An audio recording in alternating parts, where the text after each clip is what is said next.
दोस्तों, आज हम जो मुगल वंश पढ़ रहे थे उसके बारे में आगे की बात करते हैं कि मुगल वंश में बाबर के बारे में पढ़ लिए थे कि बाबर ने कौन कौन से युद्ध किए। अब बाबर का इतिहास समाप्त हो गया। बाबर की मृत्यु हो गई 1530 में। अब उसके आगे आने वाला शासक बनेगा कौन? हुमायूं। हुमायूं किसका पुत्र है? बाबर का पुत्र, जो आने वाला अब क्या बनेगा? मुगल बादशाह बनेगा। 2 बार बनता है हुमायूं। एक बार तो क्या, पिता के मरने के बाद में युद्ध होते हैं, चौसा का युद्ध, उसमें शेरशाह सूरी से पराजित होकर क्या हो जाता है, भारत से छोड़ के बाहर चला जाता है। फिर 1555 में वापस कहाँ आता है? इंडिया आता है, भारत आता है, वापस से मुगल वंश की स्थापना कर लेता है। क्योंकि बीच में क्या, कुछ समय के लिए लगभग 15 वर्ष 1540 से लेके 1555 के मध्य भारत से बाहर रहता है। क्यों? उसको डर था कि शेरशाह सूरी कहीं मार ना दे, इसलिए कहाँ, भारत छोड़कर चला जाता है। आज अपन उसी मुगल बादशाह हुमायूं के बारे में पढ़ते हैं कि हुमायूं किस प्रकार का शासक था, क्या क्या किया उसने, कौन कौन से युद्ध लड़े भारत के अंदर, और कहाँ कैसे भारत से बाहर गया, कैसे वापस भारत आया। इस चीज की अपन बात करेंगे इस पूरे चैप्टर के अंदर। फिर देखते हैं आगे क्या होता है। पहले देखते हैं इतना कि हुमायूं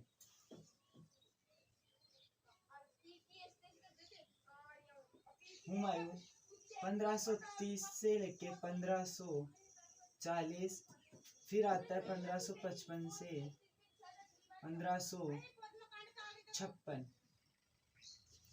1555 से लेके 1556 तक रहता है कौन? हमारा है हुमायूं। 30 से 40, 55 से 56, कहने का मतलब 15 साल का गैप हो गया। 15 साल में क्या होता है, वो बाहर रहता है। कहाँ से? भारत से बाहर। किसके डर से? शेरशाह सूरी के डर से। अब शेरशाह सूरी की तो मृत्यु 1545 के अंदर ही हुक्का नामक एक यंत्र होता है, वो चलाया जाता है फेंक के, यानी कि फेंक के चलाने जाने वाला यंत्र जो वापस आ गया, और उससे शेरशाह सूरी की क्या हो गई? मृत्यु हो गई। अब मृत्यु हो गई शेरशाह सूरी की, लेकिन इसको नहीं पता चला कि शेरशाह सूरी की क्या हो गई? मृत्यु हो गई। तो ये क्या रहता है? बाहर रहता है। जब इसको पता चलता है कि शेरशाह सूरी तो 1545 के अंदर ही मर गया, इसके बाद में वापस आता है और वापस आके मुगल वंश की स्थापना कर लेता है। माता का नाम देखिए, इसकी माता कौन थी? तो माता थी महाबेगम। माता महाबेगम, पिता है बाबर।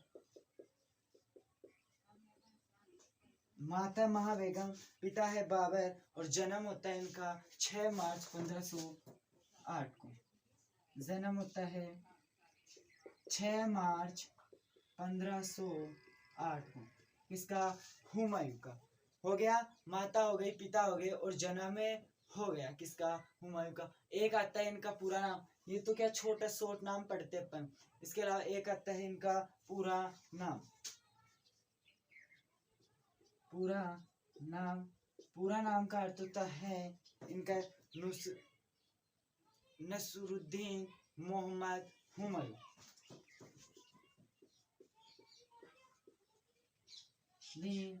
मोहम्मद हुमायूं। हुमायूं क्या है? पूरा नाम है किसका? हुमायूं का। नसरुद्दीन मोहम्मद हुमायूं। शाब्दिक अर्थ किस, जैसे में बाबर का शाब्दिक अर्थ बाघ था, तो इसका शाब्दिक अर्थ क्या है? हुमायूं का शाब्दिक अर्थ लेते हैं हम भाग्यशाली। कैसे लेते हैं कि भाग्यशाली था तभी तो दोबारा क्या मिल गया इसको? शासन मिल गया, अन्यथा और किसी को भी तो मिल सकता था। इसलिए क्या अपने नाम को क्या मानते हैं? भाग्यशाली मानते हैं कि मैं खुद क्या हूँ? भाग्यशाली हूँ, इसलिए मुझे क्या मिला है? वापस इंडिया के अंदर शासन करने का मौका मिला है। अन्यथा किसको मिल सकता है कि एक बार राजा भाग गया, दूर चला गया, कोई सेना नहीं और कुछ नहीं, तो फिर मिल सकता है क्या? नहीं मिल सकता। तो यही था कि अपने आप को भाग्यशाली समझता था कि मुझे दोबारा इंडिया के अंदर क्या मिल गया? भारत में शासन करने का अधिकार मिल गया। अब इनका राज्याभिषेक देखें। राज्याभिषेक 30 दिसंबर 1530 को। 30 दिसंबर 1530 को क्या होता है? हुमायूं का राज्याभिषेक होता है, यानी कि राजा बन जाता है हुमायूं। इसके बाद में पत्नी की बात करें, हमीदा बानो बेगम, पुत्र है इसका अकबर, बदरुद्दीन कहा जाता है अकबर को। ये हो गया इसका क्या परिचय, किसके बारे में, हुमायूं का थोड़ा सा परिचय हो गया है कि माता महा बेगम, पिता बाबर, जन्म 6 मार्च 1508, पूरा नाम नसरुद्दीन मोहम्मद हुमायूं, शाब्दिक अर्थ भाग्यशाली, राज्याभिषेक 30 दिसंबर 1530 को, पत्नी हमीदा बानो बेगम और पुत्र अकबर। अकबर एकमात्र ऐसा शासक था जो अनपढ़ था।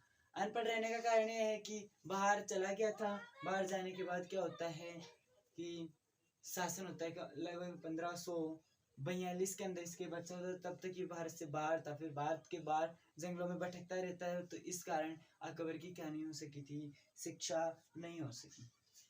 अब देखते हैं इसके बाद में आगे एक इनकी पुस्तक है, यानी कि जीवनी पर आधारित पुस्तक है हुमायूंनामा।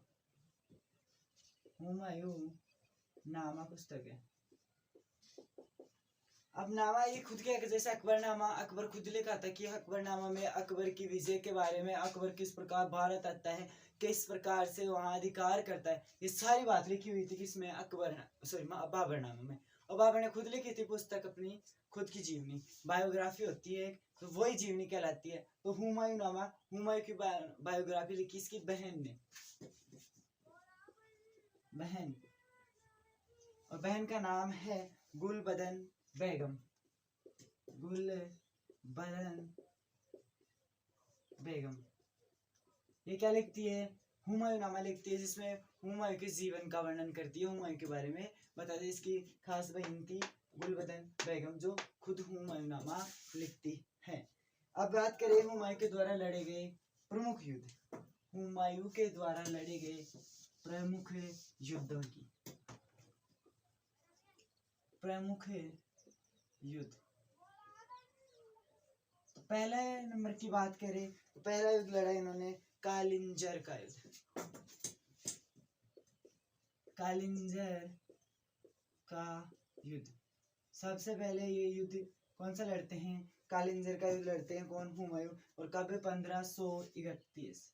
कब लड़ा गया, 1531 में कालिंजर का युद्ध लड़ा जाता है, किसके द्वारा, हुमायूं के द्वारा।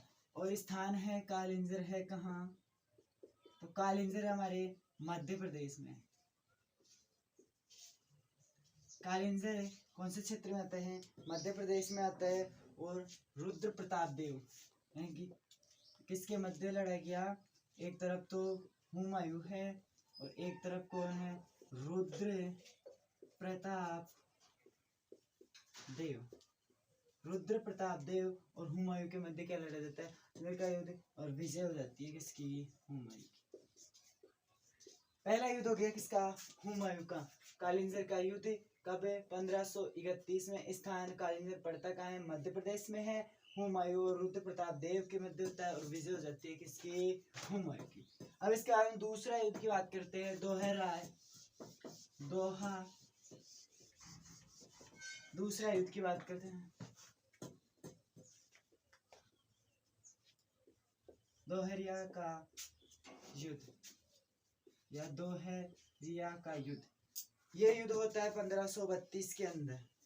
कब हुआ, 1532 में होता है कौन सा, दोहराई का युद्ध। और ये दोहराई स्थान हमारे उत्तर प्रदेश में,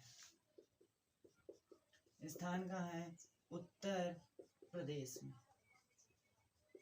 क्लियर, दोहरिया का युद्ध हो गया हुमायूं और मोहम्मद लोधी के मध्य, हुमायूं वर्सेस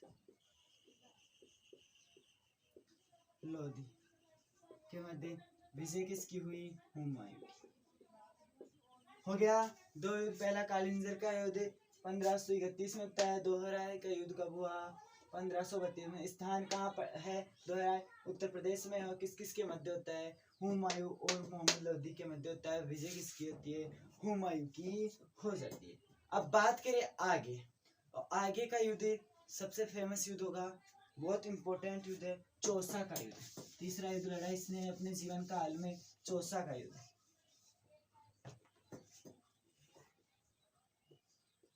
चौसा चौसा युद्ध, वेरी वेरी इंपॉर्टेंट, हुमायूं के जीवन से संबंधित युद्धों के अंदर। तो कब लड़ा गया? 29 जून 1539। 29 जून 1539 है कहाँ? चौसा, बिहार में। 29 जून 1539 में स्थान कहाँ है? चौसा, बिहार में।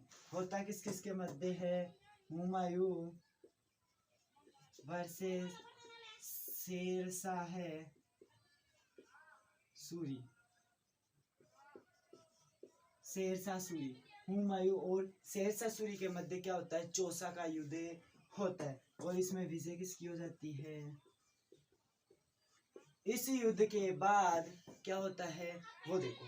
इस युद्ध के बाद शेरशाह सूरी ने शेरशाह की उपाधि धारण की। पहले तो शेरशाह की उपाधि नहीं थी, लेकिन शेरशाह की। और इस युद्ध के बाद भी हुमायूं क्या होता है? छोड़ के भाग जाता है बाहर, लेकिन वापस उसके साहस उत्पन्न होता है, साहस आता है, और साहस से वापस कहाँ आता है? इंडिया में आता है। और अगला युद्ध करवाएंगे इसका, बहुत ही बढ़िया युद्ध होगा, कन्नौज और बिलग्राम का युद्ध। पहले इसके संबंधित और बातें देख लेते हैं। इस युद्ध में होता क्या है? गंगा यमुना में क्या, गंगा नदी के अंदर कौन छलांग लगा देता है? किसमें? गंगा नदी में। हुमायूं गंगा नदी में छलांग लगा देता है। फिर इसकी रक्षा कौन करता है? रक्षा एक मिस्ती नामक निजाम मिस्ती, निजाम मिस्ती, ये क्या करता है? रक्षा करता है। किसकी? हुमायूं की। कि गंगा नदी में हुमायूं कूद गया, किसके डर से? शेरशाह सूरी के डर से। यमुना नदी के अंदर हुमायूं कूद जाता है। कूदता है तो उसे निजाम मिस्ती क्या करता है? बचा लेता है। पूछता है क्या है कौन? तो हुमायूं कहता है कि मैं भारत का राजा मुगल बादशाह हुमायूं। कौन मानेगा? यार एक राजा होके नदी के अंदर पड़ा है, कोई नहीं मानता। नहीं माना, फिर क्या करता है? बचा लेता है। लास्ट में प्रूफ हो जाता है कि कौन है? हुमायूं है। तो हुमायूं इसको क्या करता है? एक दिन का मुगल बादशाह बनाता है। एक दिन का मुगल बादशाह बनाता है। और ये क्या चलाता है? चमड़े के सिक्के। चमड़े के सिक्के किसके द्वारा चलाए जाते हैं? निजाम मिस्ती के द्वारा चलाए जाते हैं। चौसा के युद्ध में जब पराजित होकर कहा जाता है, हुमायूं गंगा नदी में कूद जाता है और गंगा नदी में जान बचाता है। कौन? निजाम मिस्ती। और निजाम मिस्ती की जान बचाने के एवज में एक दिन का क्या बनाता है? ये हुमायूं निजाम मिस्ती को राजा बना देता है। सजा दिया गया। एक दिन का राजा बनना भी ऐसी बात है। अनिल कपूर को क्या मूवी में एक दिन का सीएम बनाया जाता है, उसी प्रकार इसको क्या कर दिया था? एक दिन का राजा बनाया जाता है। इस एवज में अगर राजा बना है तो यार मेरी भी किसी हालत में तो क्या पहचान हो। पहचान कब बने? जब कुछ कार्य करे। तो इसने क्या कार्य कर दिए? चमड़े के सिक्के चला दिए। अमित था और कुछ तो कर नहीं पाया, तो इसने क्या चला दिए? चमड़े के सिक्के चला दिए। क्लियर? इसके बाद में कल अपन अगले युद्ध बिलग्राम के युद्ध के बारे में पढ़ेंगे कि बिलग्राम का युद्ध किस प्रकार से होता है, किस किस के मध्य। वही शेरशाह सूरी और हुमायूं के मध्य होगा। वापस आता है हुमायूं, वापस आ जाता है बचने। इस बार तो भगा भगा के मारता है हुमायूं को और भारत से बाहर ही कर देगा बिलग्राम के युद्ध में। तो चौसा का युद्ध क्लियर होता है। इसी के साथ चैनल को सब्सक्राइब, लाइक, कमेंट और आपकी जो भी समस्या हो जीके से संबंधित सारी शेयर करो। सभी का सॉल्यूशन किया